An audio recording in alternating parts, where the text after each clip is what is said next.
Morning breakfast idli தோசைக்கு தேங்காய் சட்னி, கார சட்னி, புதினா சட்னி டிஃப்ரெண்டா சாப்பிட்டுருப்போம். ஆனா இங்க ஒரு கிராமத்துல சிவப்பு எறும்புகளை வச்சு சட்னி செய்யறாங்கன்னு தெரியுமா? ஒடிசா மாநிலம் மயூர்பஞ்ச் மாவட்டத்தில இருந்து 2024 GI டேக் கிடைச்ச ப்ராடக்ட் தான் இந்த செமிலிபால் காய் சட்னி. காய் பிம்பிடின்னு ரெட் வீவர் ஆன்ஸ லோக்கல் பீப்புள் அழைக்கிறாங்க.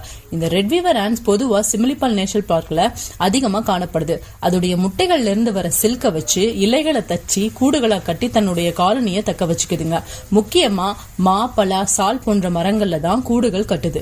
மயூர்பஞ்ச் பகுதியில் சந்தால், முண்டா போன்ற பழங்குடி மக்களுடைய பாரம்பரிய உணவா இருக்கிற இந்த காய்ப்பிம்பிடி சட்னி சிவப்பு எறும்புகளையும் அதன் முட்டைகளையும் சுத்தம் செஞ்சு மிதமா வறுத்து பூண்டு, இஞ்சி, மிளகாய், உப்பு, கொத்தமல்லி தழைகளை ஒன்றா அரைச்சு செய்யறாங்க.